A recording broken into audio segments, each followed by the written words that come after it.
அங்கே ஒரு சின்ன கிராமம். அந்த கிராமத்தில் ஒரு சின்ன பள்ளிக்கூடம். கடற்கரை ஓரத்தில் உள்ள ஒரு விடுதியில் ஓய்வுக்காக ஒருத்தர் வந்து தங்கியிருக்கிறார். பள்ளிக்கூடத்தில் ஏதோ விழா நடக்கிறது மாதிரி தெரிஞ்சுது. உடனே அவர் அந்த பக்கமாக வந்தார். இங்கே என்ன நடக்குதுன்னு விசாரித்தார். பள்ளி ஆண்டு விழா நடக்குதுன்னாங்க. உடனே போனார். கண்காட்சி ஒன்று வச்சுருந்தாங்க. உள்ளே போய் பார்த்தார். பள்ளிக்கூடத்தில் படிக்கிற மாணவர்களே சொந்தமாக தயார் பண்ண பொருள்களை காட்சிக்கு வச்சுருக்கிறாங்க. அந்த ஊர் மக்கள்லாம் அதை கூட்டம் கூட்டமாக போய் பார்த்துக்கிட்டு இருக்கிறாங்க. இவரும் ஆர்வமாக அதையெல்லாம் பார்த்துக்கிட்டே போகிறார். ஒரு இடத்துல ஒரு சின்ன ரயில் செஞ்சு வச்சுருந்தாங்க. மாணவர்களே தயார் பண்ணது. மின்சாரத்தால் அது ஓடுறது மாதிரி பண்ணி வச்சுருந்தாங்க. அதில் ஒரு சின்ன பொத்தான் இருக்கும்.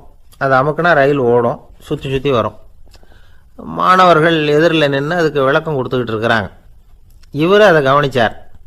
ரயில் ஓடுறத பார்த்தார். அங்கே நின்றுக்கிட்டு இருந்த மாணவர்கள்கிட்ட விளையாட்டாக கேட்டார், ஏன்பா இந்த ரயில் எதனால் ஓடுது அப்படின்னு கேட்டார். இவர் சக்தியினால் ஓடுது அப்படின்னாங்க மாணவர்கள். அது என்ன சக்தின்னு கேட்டார். அதுக்கு பேர் மின்சாரம் அப்படின்னாங்க. சரி, நீங்கள் மின்சாரத்தை பார்த்துருக்குறீங்களா அப்படின்னார். நாங்கள் பார்த்தது இல்லைங்க, ஆனால் இதை செய்யறதுக்கு எங்களுக்கு உதவி பண்ண ஆசிரியர் ஒரு பட்டதாரி, ஒரு கால் அவர் பார்த்துருக்கலாம் அப்படின்னாங்க. அவர் எங்கே இருக்காருன்னு கேட்டார். இதோ அழைச்சிட்டு வர்றோம்னு ஓடினாங்க. அவர் அழைச்சிட்டு வந்தாங்க. அவர்கிட்ட ஒரு பெரியவர் கேட்டார், மின்சாரத்தை நீங்கள் பார்த்துருக்குறீங்களா அப்படின்னு. மின்சாரத்தை பார்க்குறதாவது நான் பார்த்ததே இல்லை. நான் பார்த்தது அது செயல்படுற விதத்தை தான். அது விளக்கை வந்து எரிய வைக்குது, ரயிலை ஓட வைக்குது, இது மாதிரி எத்தனையோ எந்திரங்களை வந்து செயல்பட வைக்குது. ஆனால் உண்மையிலேயே அது என்னன்னு எனக்கு தெரியாது. ஒருவேளை இந்த பள்ளிக்கூடத்து தலைமை ஆசிரியருக்கு தெரிஞ்சிருக்கலாம், ஏன்னா அவர் ஒரு மேல்நிலை பட்டதாரி அப்படின்னாராம் அவர். சரின்னு போய் தலைமை ஆசிரியரை கூப்பிட்டுக்கிட்டு வந்தாங்க. அவர்கிட்டையும் இதே கேள்வி கேட்டாராம் அவர். மன்னிக்கணும், இந்த கேள்வி இதுவரைக்கும் யாரும் என்கிட்ட கேட்டதில்லை. சக்தியை யாரும் பார்க்க முடியாது, ஆனால் அது செயல்படும் விதத்தை தான் பார்க்க முடியும் அப்படின்னாராம் அவர். இப்போ இதுவரைக்கும் கேட்டுக்கிட்டு இருந்த பெரியவர் சிரித்தார். சிரிச்சுட்டு சொன்னாராம், சரி அதுக்காக ஒன்றும் கவலைப்படாதீங்க, என்னுடைய பெயர் தாமஸ் ஆல்வா எடிசன் அப்படின்னாராம். இதை கேட்டதும் அங்கே இருந்தவங்களுக்கெல்லாம் அதிர்ச்சி, ஆச்சரியம். என்னது, நீங்கள் தானே எடிசன்? நீங்கள் எவ்வளவு மின்சார கருவிகளை உண்டாக்கி இருக்கிறீங்க, நீங்களா இந்த கேள்வியை கேட்டது அப்படின்னாங்களாம். ஆமாம், நான் தான் கேட்குறேன், ஏன்னா நானே மின்சாரத்தை பார்த்தது கிடையாது அப்படின்னாராம் அவர். அன்புங்கிறது இப்படிப்பட்டது தாங்கிறார் ஓஷோ. அன்புங்கிறது நம்ம உடற்கூறு அமைப்பில் இல்லை, அது நம்ம உடம்புல உள்ள சுத்த சக்தியின் வெளிப்பாடு. அதை உணரத்தான் முடியுமே தவிர பார்க்க முடியாது. அன்பே உன்னை வந்து நான் என் இருதயத்தில் வச்சிருக்கிறேன் அப்படின்னுலாம் சொல்லுவான். இதெல்லாம் சும்மா. இது வந்து டாக்டர்கள் சொல்கிற இருதயம் கிடையாது. அது வந்து ரத்தத்தை தள்ளுகிற ஒரு கருவி, அவ்வளவுதான். ஞானிகள் சொல்லுகிற இதயம் வேற, அது கண்ணுக்கு புலப்படாத ஒரு சக்தி. என்னுடைய இதயம் ரொம்ப விசாலமானது சார் அப்படின்னார் ஒருத்தர். அப்படிங்களான்னு ரொம்ப மரியாதையா, ஆமாங்க டாக்டர் அப்படி தான் சொல்கிறார், கொஞ்சம் வீங்கி போய் பெருசாக இருக்குதான் அப்படின்னார். இப்பெல்லாம் நம்ம ஊரில் மாமியார் மருமகள் ஒருத்தர் நல்லா புரிஞ்சுக்கிட்டு நல்ல விதமாக தான் இருக்கிறாங்க பல இடத்துல. அதனால் நான் இப்போ சொல்ல போகிற கதையை கேட்டுவிட்டு இந்த காலத்தில் அவ்வளவு மோசமாக யார் சார் நடந்துக்கிறாங்க அப்படின்னு கேட்டு யாரும் சண்டைக்கு வரக்கூடாது. இன்னொரு உண்மையையும் சொல்லிவிடுறேன். அதாவது இந்த கதையை நமக்கு எழுதி அனுப்பி இருக்கிறதே கொஞ்ச நாளில் மருமகளாகவும் அதுக்கப்புறம் கொஞ்ச காலத்தில் மாமியாராகவும் ஆக போகிற ஒரு நேயர் தான். சரி, இந்த கதைக்கு வருவோம்.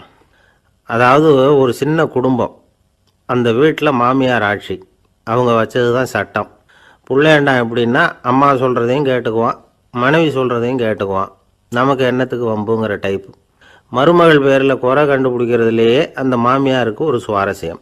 சின்ன சின்ன விஷயத்துலலாம் குத்தம் கண்டுபிடிச்சிக்கிட்டே இருக்கிறாங்க. பொதுவாக எல்லாரும் எப்படின்னா ஏதாவது ஒரு காரணத்துக்காக சண்டை போட்டுக்கிட்டு இருப்பாங்க. அந்த அம்மா எப்படின்னா ஏதாவது ஒரு சண்டையை போடுறதுக்காக காரணத்தை தேடிக்கிட்டு இருப்பாங்க. அப்படி ஒரு மனசு. அந்த மருமக பொண்ணு பாவம் பயந்து பயந்து ஒவ்வொரு காரியமும் செஞ்சுக்கிட்டு வந்தது. இப்படியே பல வருஷம் ஓடி போட்டுது. அந்த மாமியாருக்கும் ரொம்ப வயசாகிட்டுது. இருந்தாலும் அந்த பழைய சுபாவம் மட்டும் மாறவே இல்லை. திடீர்னு ஒரு நாள் பக்கவாதம் வந்து அந்த அம்மாவுக்கு ஒரு பக்கம் கை கால் இழுத்துக்கிட்டுது. வாய் சுத்தமாக பேச முடியாமல் போயிட்டுது. சத்தம் மட்டும் வரும். ஒரு பக்கத்து கை காலை அசைக்க முடியும். பேசுகிறதெல்லாம் கையால் தான், அதாவது கை சைகையால். இப்படிப்பட்ட நிலைமையில் கூட அந்த பொண்ணு தண்ணியோ பாலோ இவங்க எதிரில் கொண்டாந்து வச்சா அதை வேணும்னே தட்டி விட்டுட்டு வம்பு வளர்க்குறது. அதுக்கப்புறம் அந்த பொண்ணு தரையை சுத்தப்படுத்தும்ல, அதை பார்த்து ரசிக்கிறது. இருந்தாலும் அந்த பொண்ணு இதையெல்லாம் பெருசுப்படுத்தாமல் ரொம்ப பொறுமையாக தான் இருந்தது. ஒரு நாள் வீட்டில் வச்சுருந்த பாலை பூனை குடிச்சிட்டு போயிட்டுது. வயசான காலத்தில் இந்த அம்மா பால் இல்லாமல் கஷ்டப்படுவாங்களே அப்படின்னு நினச்சி பக்கத்து வீட்டில் போய் கொஞ்சம் பால் வாங்கிட்டு காய்ச்சி மாமியார் முன்னாடி கொண்டாந்து வச்சுது அந்த பொண்ணு. வழக்கம் போல் அந்த அம்மா பாலை தட்டி விட்டுட்டாங்க. இது அந்த மருமக பொண்ணு கவனிச்சுட்டுது. இவ்வளவு நாள் பொறுமையாக இருந்த இந்த மருமகளுக்கு இன்னைக்கு இதை பார்த்து தான் அசாத்திய கோபம் வந்துட்டுது. கதவுக்கு பக்கத்தில் சாத்தி வச்சுருந்த உலக்கையை எடுத்து மாமியார் தலையில் போட, அது குறி தவறி கழுத்தில் பட, அந்த அம்மா கழுத்தை பிடிச்சிக்கிட்டு ஊன்னு கத்த, இந்த பொண்ணு ஒன்றும் அலட்டிக்காமல் உலக்கையை எடுத்து மறுபடியும் கதவு பக்கம் சாத்தி வச்சுட்டு அது பாட்டுக்கு நடந்து போயிட்டுது. இருந்தாலும் மனசுக்குள்ளே லேசாக ஒரு பயம். கணவன் வீட்டுக்கு வந்ததும் என்ன விஷயம்னு கேட்டால் எப்படி சமாளிக்கிறது? அன்னைக்குன்னு பார்த்து ரொம்ப நேரம் கழித்து வீடு வந்து சேர்ந்தான் கணவன். உடனே அந்த அம்மா புகார் பண்ண ஆரம்பிச்சுட்டுது. பேச்சு தான் வராத, அதனால் ஒரு பக்கத்து கையால் சைகை காட்டுது. கதவுக்கு பக்கத்தில் இருந்த உலக்க பக்கமாக கையை நீட்டி காட்டி, அப்படியே அந்த கையை தன் கழுத்துக்கு பின்பக்கமாக சுற்றி காட்டி, நாக்கை வெளியில் நீட்டி நடந்த விஷயத்தை புரிய வைக்கிறதுக்கு முயற்சி பண்ணுது. இவனுக்கு ஒன்றும் புரியல. என்ன சொல்கிறாங்க அம்மா அப்படின்னு மனைவிகிட்ட கேட்குறான். அதுக்கு அந்த பொண்ணு ரொம்ப புத்திசாலித்தனமா, என்னங்க உங்கள் அம்மா சொல்கிறது உங்களுக்கு இன்னும் புரியலையா? அவங்க உங்களை பார்த்து என்ன சொல்கிறாங்கன்னா, ஏண்டா உலக்க மாதிரி நிற்கிற, சாக போகிற எனக்கு சங்கிலி எதுக்கு, என் கழுத்தில் கிடக்கிற இந்த சங்கிலியை கழட்டி என் மருமக கழுத்தில் போடுறா அப்படின்னு சொல்கிறாங்க அப்படின்னு தான். ஓ அப்படியா விஷயம்னு சொல்லி அம்மா கழுத்தில் இருந்த சங்கிலியை எடுத்து மனைவி கழுத்தில் போட்டுட்டு, அம்மா உன் விருப்பப்படியே போட்டாச்சு, இனிமேலாவது நிம்மதியாக படுத்து தூங்கு அப்படின்னு சொல்லிவிட்டு உள்ளே போயிட்டான். பார்த்தீங்களா கதையை? அதனால தான் மாமியார்கள் சைகை காட்டுறதுன்னா கூட இனிமேல் ஜாக்கிரதையாக இருக்கணும். ஆஃபீஸில் வேலை பார்க்குற ஒருத்தர் வந்தார். பேசாமல் ஒரு 10 நாள் லீவு போட்டுடலாமா பார்க்குறேன் அப்படின்னார். ஏன்னு கேட்டோம். என்னுடைய மேலதிகாரி ஒரு முசுடு சார், அவர்கிட்ட வேலை பார்க்குறது ரொம்ப கஷ்டமாக இருக்குது அப்படின்னார். ஆஃபீஸில் வேலை பார்க்குறவங்கெல்லாம் ஒரு விஷயத்தை நல்லா ஞாபகத்தில் வச்சுக்கணும். மேலதிகாரிங்கிறவர் ஒரு பெரிய மகான் இல்லை, அவரும் ஒரு மானிட பிறவி தான். சராசரி மனுஷனுக்குள்ள பலம் பலவீனம் ரெண்டும் அவருக்கும் உண்டு. அதனால் அவரை கொஞ்சம் அனுசரித்து போகிறதுக்கு பழகிறது தான் நல்லது. மேலதிகாரிகளில் பல வகை உண்டு. அதில் முக்கியமாக 3 வகை. அதில் ஒரு வகை எப்படி தெரியுமா? உங்களை ஒரு வேலை செய்கிற மெஷினாக மட்டுமே நினைக்கக்கூடிய வகை. இவங்கள்லாம் எப்படின்னா, எங்கேயாவது வெளியூர் போயிருந்தா கூட அங்கேருந்து ஃபோன் பண்ணுவாங்க, அந்த வேலை என்னாச்சு இந்த வேலை என்னாச்சு அப்படின்னு. இவங்களுக்கெல்லாம் உங்கள் நலனை பற்றியோ உங்கள் குடும்பத்தை பற்றியோ அக்கறை இருக்காது. நீங்கள் சொல்கிற யோசனை எதுவும் இவங்ககிட்ட எடுபடாது. கொடுத்த வேலையை பாரு, நீ எனக்கு புத்தி சொல்ல வேணாம் அப்படிம்பாங்க. இவங்களை அனுசரித்து போகிறதுக்கு ஒரே வழி, இவங்க எதை சொன்னாலும் சரின்னு சொல்லிவிட்டு வேலையை கவனிக்க வேண்டியது தான். இவங்ககிட்ட வேறு எந்த கேள்வியும் கேட்டுக்கிட்டு இருக்கக்கூடாது. ஆமாம் சாமி போடுறது கௌரவ குறைச்சல் இல்லை, அது ஒரு அலுவலக சௌகரியம், அவ்வளவுதான். இன்னொரு வகையான மேலதிகாரிகள் எப்படி தெரியுமா? இவங்கெல்லாம் ஆஃபீஸ் வேலையை பற்றி அதிகமாக கவலைப்பட்டுக்கிட்டு இருக்க மாட்டாங்க. தங்களுடைய சொந்த இமேஜ் பாதிக்கப்படக்கூடாதுங்கிறதுலையே கவனமாக இருப்பாங்க. இவங்கெல்லாம் அடிக்கடி உங்கள் நலனை விசாரிப்பாங்க. அதே மாதிரி நீங்களும் அவரை விசாரிக்கணும்னு எதிர்பார்ப்பாங்க. இந்த ரக அதிகாரிகளுக்கெல்லாம் புது வருட வாழ்த்து அனுப்பலாம், பிறந்தநாள் வாழ்த்து அனுப்பலாம். அவருக்கு எங்கேயாவது ஒரு பாராட்டு விழா நடந்தால் முதல் வரிசையில் போய் உட்காந்து உங்கள் முகத்தை காட்டலாம். ஆஃபீஸ் வேலையை மட்டுமே பார்க்குற பணியாளர்கள் இது மாதிரி அதிகாரிகள்கிட்ட நல்ல பேர் வாங்க முடியாது. இன்னொரு வகையான மேலதிகாரிகள் உண்டு. அவங்க எப்படின்னா, ஆஃபீஸ் வேலையை பற்றியும் கவலைப்பட மாட்டாங்க, தனக்கு கீழே வேலை பார்க்குறவங்கள பற்றியும் கவலைப்பட மாட்டாங்க. எக்காரணம் கொண்டும் தன்னுடைய பொசிஷனுக்கு ஆபத்து வந்துடக்கூடாதுன்னே நினைக்கக்கூடியவங்க இவங்க. இவங்களால் கடுமையான வேலை செய்யவும் முடியாது, தீர்மானிக்கவும் முடியாது. எந்த முடிவையும் எடுக்காமல் அப்படியே தள்ளி போட்டுக்கிட்டே போடுவாங்க எல்லாத்தையும். இதனால் என்ன ஆகும்னா, இவருக்கு கீழே வேலை பார்க்குற உங்களுக்கு பொறுப்பு அதிகமாகிடும். இவங்ககிட்ட போய் பிரச்சனையை மட்டும் சொல்லி பிரயோஜனம் இல்லை, அதுக்கான முடிவுகளை நீங்களே சொல்லணும். அப்போ தான் இது மாதிரி அதிகாரிகள்கிட்ட நல்ல பேர் வாங்கலாம். அட்லீஸ்ட் கெட்ட பேர் வாங்காமலாவது காலம் தள்ளலாம்.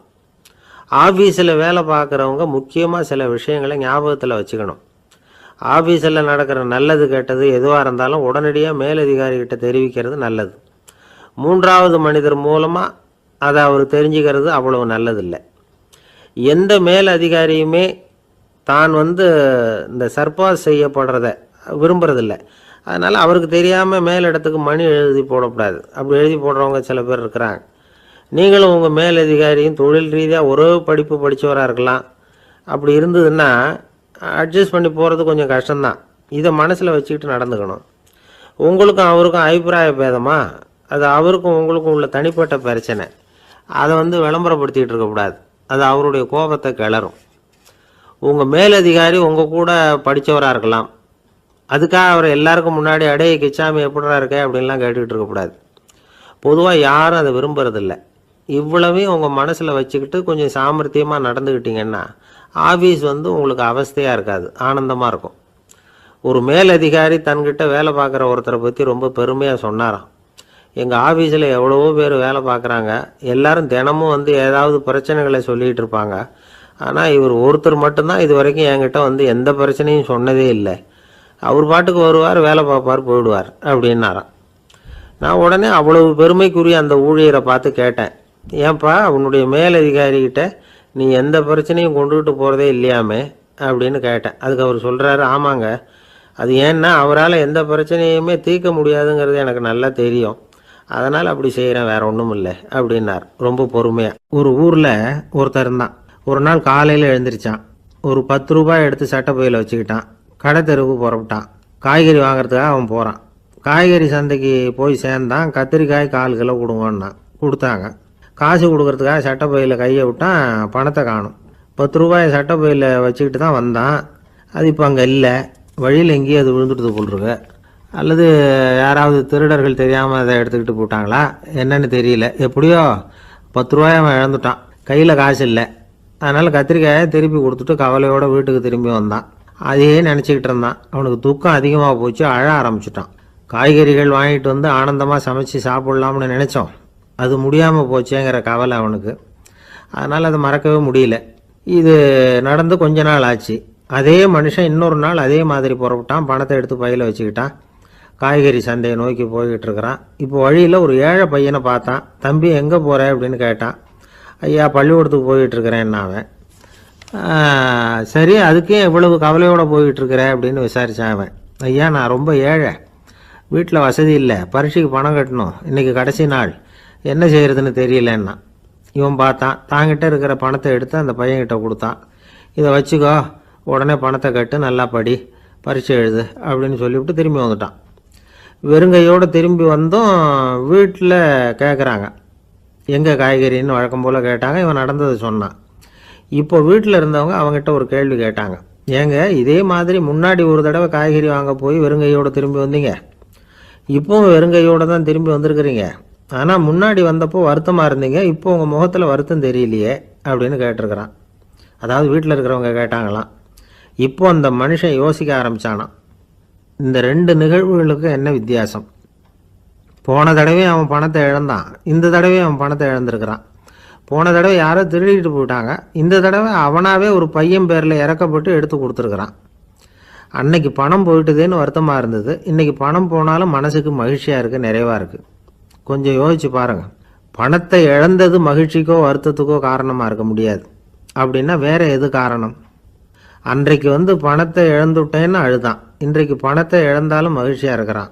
ஆகவே மகிழ்ச்சிக்கும் துக்கத்துக்கும் இழப்பு காரணம் அல்ல, இழப்பு பற்றிய நம்முடைய அறிவு தான் காரணம் அப்படிங்கிறது பெரியவர்களுடைய கருத்து. எந்த பொருளும் நமக்கு கவலையை உண்டு பண்ணுறதில்ல, அந்த பொருள் பேரில் நாம் வைக்கிற பற்று தான் கவலையை உண்டு பண்ணுது.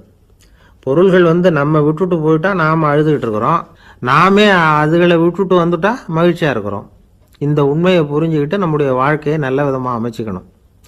ஒரு ஆள் அழுதுகிட்டு இருந்தான். ஏண்டா அழுவுறேன்னு கேட்குறார் ஒருத்தர். ஓடி போச்சு. அந்த வீரனுக்கு இது ஒரு பெரிய அதிர்ச்சியாக இருந்தது. அடுத்தபடியாக யோசனை பண்ணான். ராஜா வளர்த்துக்கிட்டு இருந்த அரண்மனை பூனையை ஒரு நாள் இரவலாக கேட்டு வாங்கிட்டு வந்தான். ஊர் உலகம்லாம் பேர் வாங்கின பூனை இது. அந்த பூனையாலும் அந்த எலியை ஒன்றும் செய்ய முடியல. வீரனுக்கு ரொம்ப அதிர்ச்சி. அந்த அரண்மனை பூனைகிட்டையே போய் புலம்புனான். அரண்மனை பூனையே, நீயே தோற்று போயிட்டியே, இனிமேல் நான் என்ன செய்ய முடியும்னா. அந்த பூனை சிந்திச்சுது. அப்புறம் சொல்லிச்சு, இந்த காரியத்துக்கு இந்த மேல்மட்ட விவகாரம்லாம் சரிப்பட்டு வராது, சாதாரண வீட்டு பூனை கிடச்சிதுன்னா அதை கொண்டுகிட்டு வந்து விட்டுப்பார் அப்படின்னது. சாதாரண பூனையால் என்ன செஞ்சிட முடியும்னா இவன் நம்பிக்கை இல்லாமல். இப்போது அந்த அரண்மனை பூனை சொல்லிச்சு, பெரிய வீட்டு பூனையெல்லாம் நல்லா சாப்பிட்டு தூங்கி பழக்கப்பட்டிருக்கோம், அதுக்கெல்லாம் ராஜதந்திரம் தெரியும், ஆனால் எலி பிடிக்க தெரியாது, அதுக்கான வளர்ப்பும் இல்லை பயிற்சியும் இல்லை, ஏன்னா அதுக்கெல்லாம் பசி கிடையாது. சாதாரண வீட்டு பூனை அப்படி இல்லை, பசிக்கு ஆகாரம் தேடி அலையும். எலிகளை பிடிச்சி சாப்பிட்டுட்டு தான் உயிர் வாழும். அதனால் அதுகளுக்கு எலியை பிடிக்கிற எல்லா உத்திகளும் தெரியும், எங்களுக்கு தெரியாது அப்படின்னுது. அது சரியே, அதுவும் பூனை தான், நீயும் பூனை தான், அதால் முடிகிற காரியம் ஏன் உன்னால் முடியல அப்படின்னு கேட்டான் இவன். இதுக்கு அந்த பூனை சொல்லிச்சு, இதே கேள்வியை நானும் கேட்டேன், உன்னுடைய தந்திர முறை என்னன்னு கேட்டேன். அதுக்கு பதில் சொல்லாமல் படுத்து தூங்கி போச்சு. அதை மறுபடியும் எழுப்பி கேட்டேன், அதுக்கு கோவம் வந்துட்டுது. இதில் என்ன தந்திர முறை வேண்டியிருக்கு, நான் ஒரு பூனை அவ்வளவுதான். பூனைன்னா பூனை, பூனை எலியை பிடிக்கும், நான் எலியை பிடிக்கிறேன் அவ்வளவுதான்னுது அப்படின்னு சொல்லி விவரமாக சொல்லிச்சு அந்த அரண்மனை பூனை. உடனே ஒரு சாதாரண பூனையை கொண்டுட்டு வந்துட்டாங்க. கொண்டாந்து விட்டால் அது பார்க்குறதுக்கு ரொம்ப சாதாரணமாக தெரிஞ்சுது. இந்த வீரனுக்கு நம்பிக்கை வரல, இருந்தாலும் அதை கொண்டுட்டு வந்து வீட்டுக்குள்ளே விட்டான். ஒரே நிமிஷம் அந்த எலியை கவிட்டு வெளியில் ஓடிப்போச்சு. மேலிடத்து பூனைகள்லாம் இதை வேடிக்கை பார்த்துக்கிட்டு வெளியில் நின்றுக்கிட்டு இருக்குது. எல்லாரும் மெதுவாக அந்த பூனையை நெருங்கி, உங்ககிட்ட அப்படி என்ன தனிப்பட்ட திறமை, அதோட ரகசியம் என்னன்னு கேட்டாங்க. அந்த சாதாரண பூனை ரொம்ப சாதாரணமாக சொல்லிச்சான், அதெல்லாம் எனக்கு தெரியாது, நான் பூனை அவ்வளவுதான், நீங்களும் பூனையா இருங்கோ அப்படின்னு சொல்லிவிட்டு அந்த பூனை தன்னுடைய வாயில் கவிய எலியோடு அங்கேருந்து நடந்து போச்சு. இந்த கதையிலேருந்து நாம் புரிஞ்சிக்க வேண்டிய தத்துவம் என்னென்னா, நீயாக இரு. இதுதான் அந்த தத்துவம். நம்ம ஒவ்வொருத்தருக்கு உள்ளேயும் ஒரு தனித்தன்மை இருக்குது. இதை அவங்கவுங்க புரிஞ்சுக்கிட்டு உண்மை இயல்பு புரிஞ்சுக்கணும். நம்முடைய இயல்பு என்னங்கிறது நமக்கு தெரியணும். அதை கண்டுபிடிக்கிறது தான் உண்மையான கலை. ஒரு பெரிய மனுஷன் வாயை அகலமாக திறந்து வச்சுட்டு தூங்கிட்டு இருந்தான். உடனே ஒரு எலி உள்ளே பூந்துட்டு தான். வீட்டு வேலையாள் டாக்டருக்கு ஃபோன் பண்ணான், எங்கள் முதலாளி வாய்க்குள்ளே ஒரு எலி பூந்துட்டுது டாக்டர் அப்படின்னா. நான் உடனே புறப்பட்டு வரேன், அதுக்கு முன்னாடி நீ ஒரு ரொட்டி துண்டை எடுத்து ஒரு வாய்க்கு முன்னாடி காட்டு, உள்ளே போன எலி வெளியில் வந்துடும்னார் டாக்டர். சரின்னு சொல்லிவிட்டான். கொஞ்ச நேரத்தில் டாக்டர் அங்கே போய் சேர்ந்தார். அப்போது வேலைக்காரன் ஒரு பெரிய மீனை அவர் வாய்க்கு நேராக இப்படியும் இப்படியும் ஆட்டிக்கிட்டு இருந்தான். நான் ரொட்டி துண்டை தானே காட்ட சொன்னேன்னார் டாக்டர். அவன் சொன்னான், எலியை வெளியில் கொண்டுட்டு வர்றதுக்கு ரொட்டி துண்டை காட்ட சொன்னீங்க டாக்டர், அதுக்கப்புறம் அந்த எலியை துரத்திக்கிட்டு ஒரு பூனை உள்ளே போயிருக்கு, அதுக்காக தான் இந்த மீனை காட்டிக்கிட்டு இருக்கேன் நானா. இது எதுக்குன்னா, இப்படி வேடிக்கையாக சொல்கிறது, பூனை பூனையாக இருக்க வேண்டும், எலி எலியாக இருக்க வேண்டும், மனுஷன் மனுஷனாக இருக்க வேண்டும் அப்படிங்கிறத புரிஞ்சுக்கிறது. நாம இருக்கிற வரை வெற்றி நிச்சயம். அந்த காலத்தில் அண்ணாமலை ரெட்டியார்னு ஒருத்தர் இருந்தார். அவர் வெங்கனூர் அப்படிங்கிற கிராமத்தில் இருந்தார். அங்கேருந்து விருத்தாசலம் கோவிலுக்கு தவறாமல் போயிட்டு வந்துக்கிட்டு இருந்தார். இடையில வெள்ளாறு, அதில் ஒரு சமயம் வெள்ளம் வந்துட்டுது. இவரால் போக முடியல. அதோட விளைவு வெங்கனூர்லேயே ஒரு கோவில் கட்டணும் அப்படின்னு முடிவு பண்ணார், சிவாலயம். அந்த சமயத்தில் வடநாட்டில் பஞ்சம். அதனால் அங்கிருந்த பல சிற்பிகள் தென்னாட்டை நோக்கி வர ஆரம்பித்தாங்க.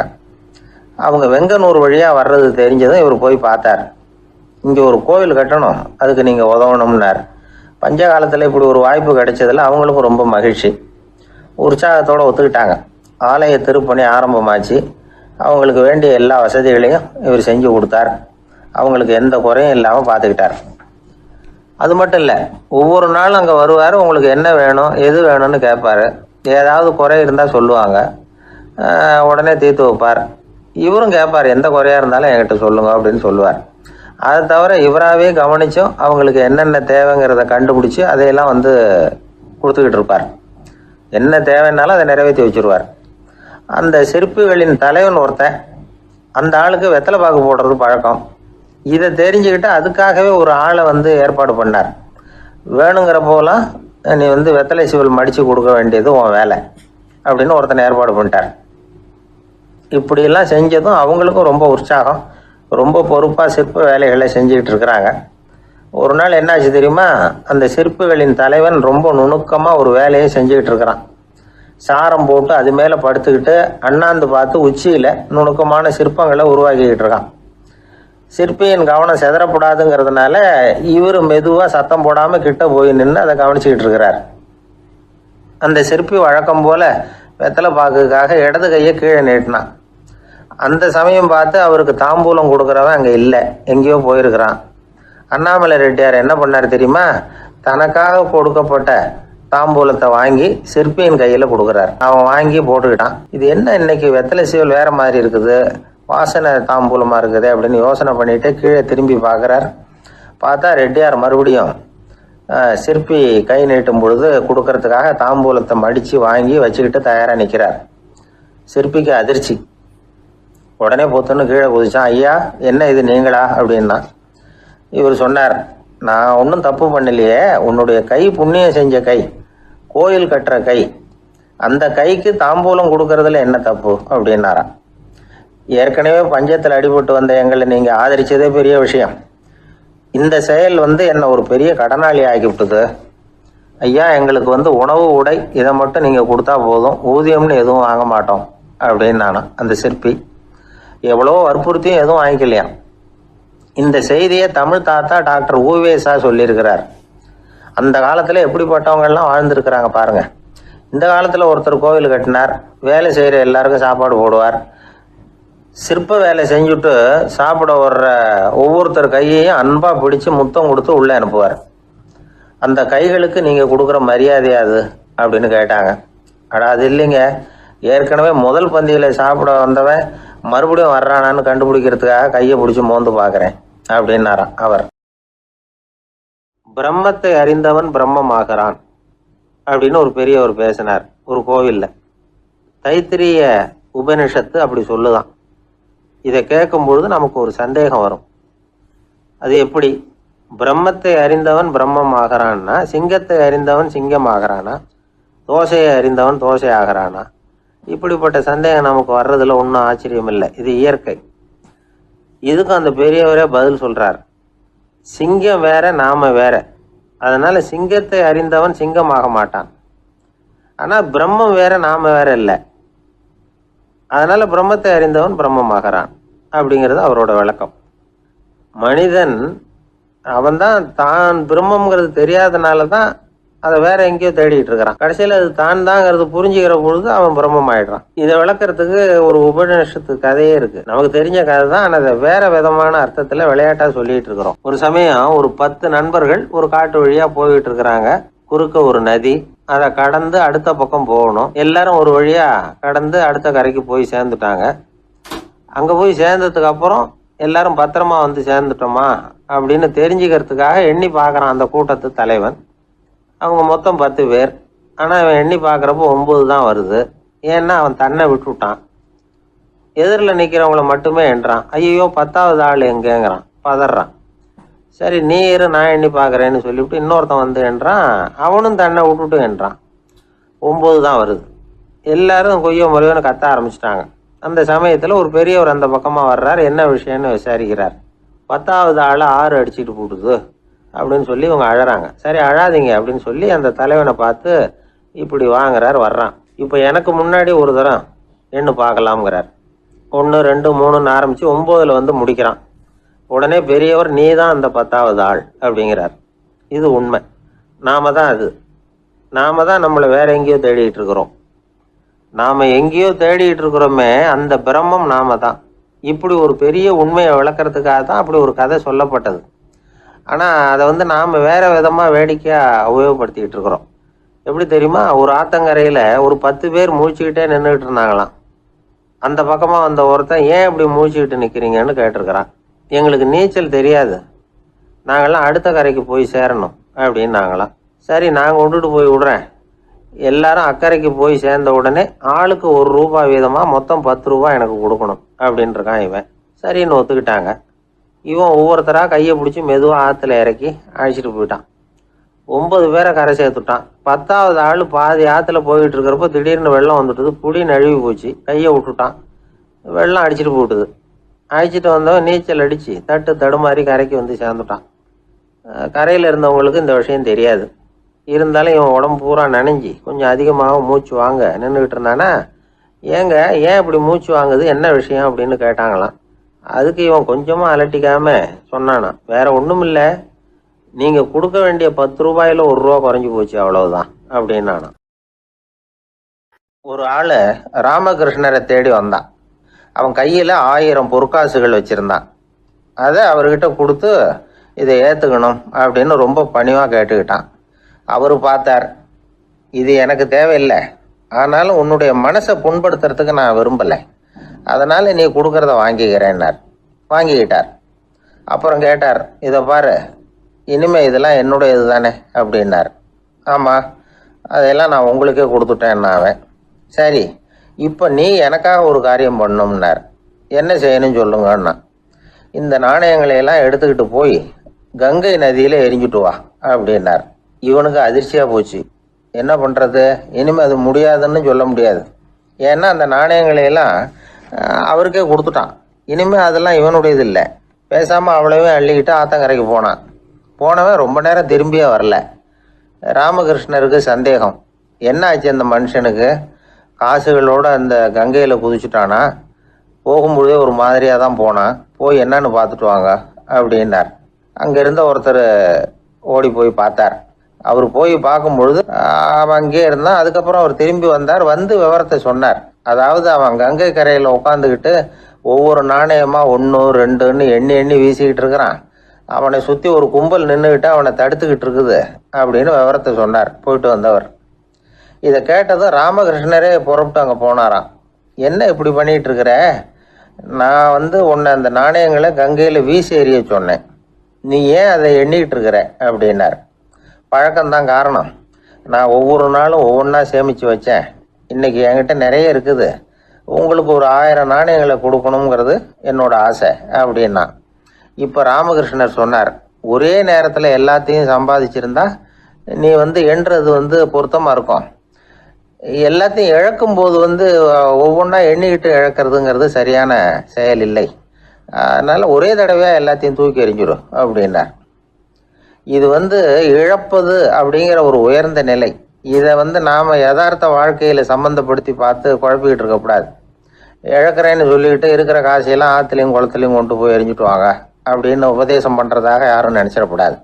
இதில் நாம் புரிஞ்சிக்க வேண்டியது என்னென்னா, எதையாவது ஒன்றை இன்னொருத்தருக்கு கொடுக்கணும் அப்படின்னு விருப்பப்பட்டால் அதை மனப்பூர்வமாக கொடுத்துடணும்.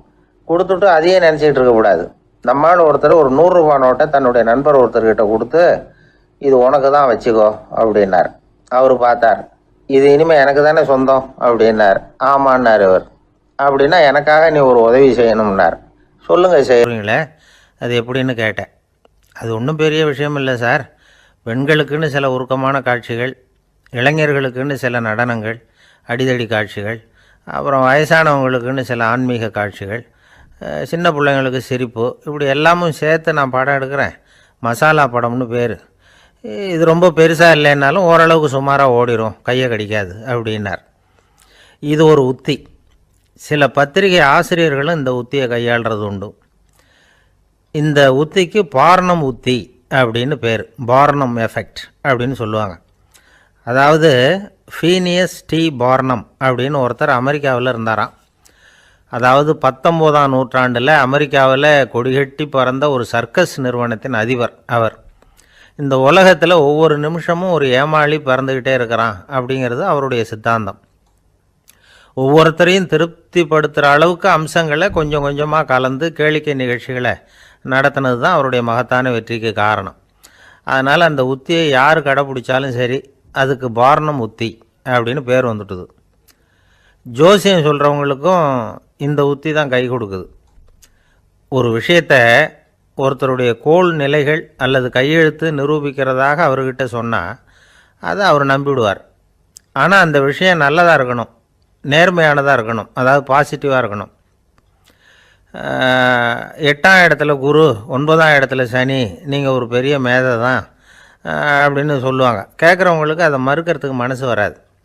அப்படி சொல்லும் பொழுது கூடவே என்ன கொஞ்சம் முன்கோபம் அதிகமாக இருக்கும், இருந்தாலும் அது உடனே மறைஞ்சிரும் அப்படின்னு சில அற்ப விஷயங்களையும் சொன்னாலும் அதையும் சரிதான்னு சொல்லி ஒத்துக்குவாங்க.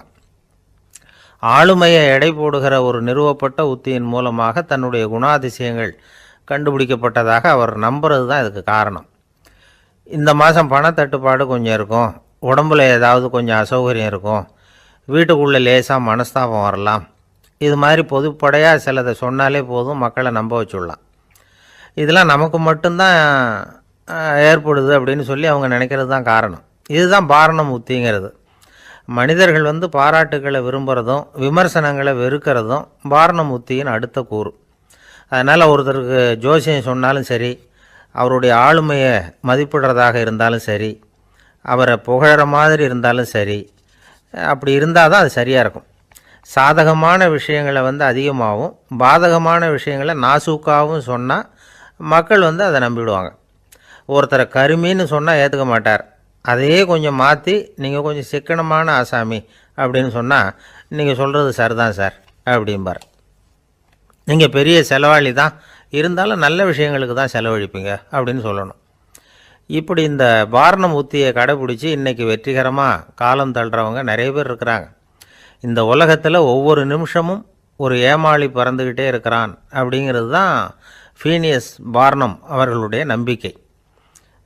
அதை விட அடுத்தவங்களை ஏமாளியாக நினைக்கிற மனுஷர்கள் தான் இன்றைக்கி உலகத்தில் ரொம்ப அதிகம். ஒருத்தர் தன்னுடைய மேல் அதிகாரிகிட்ட போய், ஐயா ஒரு நாள் லீவு வேணும், என் தங்கச்சிக்கு கல்யாணம் அப்படின்னார். அவர் பார்த்தார், ஒரு 10 நிமிஷம் வெளியில் இருங்கன்னார். 10 நிமிஷம் கழித்து கூப்பிட்டார், இதை பாருங்கள், நீங்கள் சொல்கிறது பொய். இப்போ உங்கள் தங்கச்சிக்கு ஃபோன் பண்ணேன், அவங்க தனக்கு 2 வருஷத்துக்கு முன்னாடியே கல்யாணம் ஆகிட்டதாக சொல்கிறாங்க அப்படின்னார். உடனே இவர் சொன்னார், சார் இப்போ நீங்கள் சொல்கிறதும் பொய்யாக தான் இருக்கணும், ஏன்னா நிஜமாக எனக்கு ஒரு தங்கச்சியே கிடையாது அப்படின்னார்.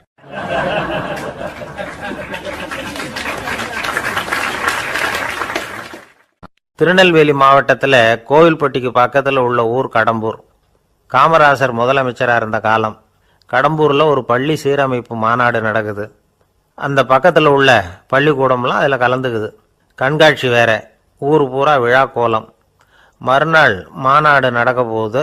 ஆனால் முதல் நாளே மழை பிடிச்சிக்கிட்டுது. மறுநாளும் அது விடாமல் பேஞ்சிக்கிட்டு இருக்குது. காமராசர் காலையிலேருந்து பல்வேறு நிகழ்ச்சிகளில் கலந்துக்கிட்டு சாயந்தரமாக கடம்பூருக்கு வந்து சேர வேண்டியவர். மழை பேஞ்சிக்கிட்டு இருக்கிறதுனால நிகழ்ச்சி ரத்தாயிடுமோ என்னமோ அப்படின்னு எல்லாரும் சந்தேகப்பட்டுக்கிட்டு இருக்கிறாங்க. அவர் கோவில்பட்டி பயணிகள் விடுதியில் இருக்கிறார். கடம்பூர்லேருந்து சில பேர் போய் அவரை சந்திக்கிறாங்க. மழை பெஞ்சிக்கிட்டு இருக்குதே, என்ன செய்யலாம் அப்படின்னு கேட்குறாங்க. மழை பெஞ்சால் நல்லது தானே, அதுக்காக மாநாட்டை எதுக்காக ரத்து செய்யணும்? ஆசிரியர்கள் எவ்வளவு கஷ்டப்பட்டு ஏற்பாடு பண்ண மாநாடு, கட்டாயம் வந்துடுறேன் அப்படின்னாராம் காமராசர். உடனே புறப்பட்டார். மழையை பொருட்படுத்தாத மக்கள் கூட்டம். அது கலையாமல் காத்துக்கிட்டு இருக்கிறாங்க அவ்வளோ பேரும். தலைவர் வந்துட்டார்னு தெரிஞ்சது ஜனங்களுக்கு ஏகப்பட்ட உற்சாகம். ஜனங்கள் அவ்வளவு உற்சாகமாக வரவேற்றாங்க. மாநாடு ஆரம்பமாச்சு. மலர் மாலைகள் மலை மாதிரி குவிய ஆரம்பிச்சுட்டுது. வரிசையாக ஒவ்வொரு கல்வி நிலையம் சார்பாகவும் வரவேற்பு பத்திரம் வாசித்து கொடுக்குறாங்க. என்ன வாசிக்கிறாங்கங்கிறத காமராசர் கூர்ந்து கவனிக்கிறார். ஏகப்பட்ட புகழ் மொழிகள், ரொம்ப பாராட்டி புகழ்ந்து என்னென்னமோ வாசிச்சுக்கிட்டு இருக்கிறாங்க. கொடை வள்ளலே, குணக்குன்றே, மலையே, கடலே, இப்படி தமிழ் மொழியில் பாராட்டுறதுக்கு எத்தனை வார்த்தைகள் உண்டோ அத்தனையும் அதில் சேர்த்துருக்குறாங்க. காமராசர் பொறுமை இழந்துட்டார். போதும் போதும், உங்கள் எல்லாரையும் பார்த்து 2 வார்த்தை பேசிவிட்டு போகிறதுக்காக தான் நான் வந்திருக்கிறேன். எல்லோரும் மழையில் சிரமப்பட்டு நின்றுக்கிட்டு இருக்கிறீங்க, இப்படி என்ன புகழ்ந்து படிச்சுக்கிட்டே இருந்தால் எப்படி அப்படின்னாராம். அதுக்கப்புறம் பேசி முடிச்சிருக்கிறார். மாநாட்டு நிகழ்ச்சிகள் முடிஞ்சதும் இன்னொரு நிகழ்ச்சியில் கலந்துக்கிறதுக்காக புறப்பட்டாராம். ஒரு திறந்த ஜீப்பில் அவரை ஊர்வலமாக அழைச்சிக்கிட்டு போயிருக்கிறாங்க.